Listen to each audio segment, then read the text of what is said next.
Murray Slaughter was the Mr. Brown bagger. Murray Slaughter was almost every man. Murray Slaughter was the kind of guy that was married, he had a couple of kids. Helen Hunt was one of them, one of my daughters. She went on to great stuff. Who was just trying to make ends meet, who wanted to be a Pulitzer Prize writer, and here he is writing the news for Butterlips, his lunch was in a brown bag, had a second-hand car, never had too much, and enjoyed Sue Ann. He enjoyed, I think, his cynical wit regarding Ted Baxter and Sue Ann really came out of love. He was very simplistic in those kinds of ways, and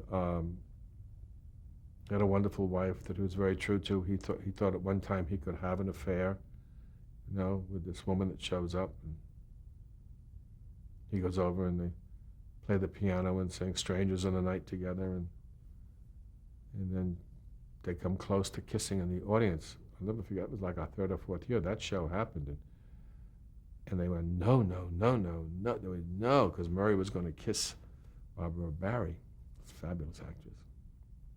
So I think that, and one of the most profound shows for him, I think, was the one,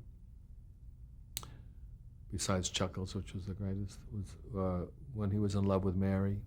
Mary in Love was one of my all-time favorite shows on the Mary Tyler Moore Show. I mean, it really exemplified so many people in this country, so many guys, so many brown baggers that are in an office working next to a beautiful woman who really think they're in love with that woman. And I received more mail from this episode than anything in the 7 years that I ever did on the Mary Tyler Moore Show, Murray Slaughter. That these guys were they felt they were in love with the person next to them or down the hall in the working area. And but Mary's speech about different kinds of love and all sort of clarifies it. It was a beautiful story where this guy wakes up, he's 45 years old, and he realizes he's in love with Mary Richards. Now what happens? You tell the boss, nobody helps, They say, forget it. My wife knows a big actor, I don't want to mention his name. He was doing a movie, this is true, this is real life, I just interject this. He came home, he said, I want to tell you something.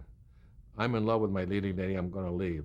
And the wife looked at him and said, forget it. He forgot it, and they've been together 20 years since then. Mary Tyler Moore and Murray in Love, he exemplified so many guys.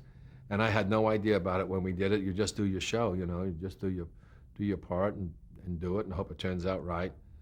But so many guys in this country, at least who corresponded to me, were in the same situation as Mary. And Mary helped them out. Mary helped them in that one speech of what she tells Murray about different kind. I love you too. And it was very powerful. And it was interesting to see that a guy really thought he loved this woman. After all, he spent more hours with her than he did with his own wife because of the working scheme. And how it all turns out, it's a happy ending. Well, there were sort of undercurrents of that crush all the way through the series. I think so. I tried to play that. There weren't very many moments to show, but I mean, even the fact that when in the piano teacher, the Barbara Barry one, he goes to Mary first before he goes to see her. What do you think? He wants advice. And she tells him. Then he stops at her house afterwards on the way home. You don't do that unless you really care about this kind of person. And those writers that we had on that show were absolutely sensational. Had the show continued, where do you think Murray would be today? What would have been his trajectory?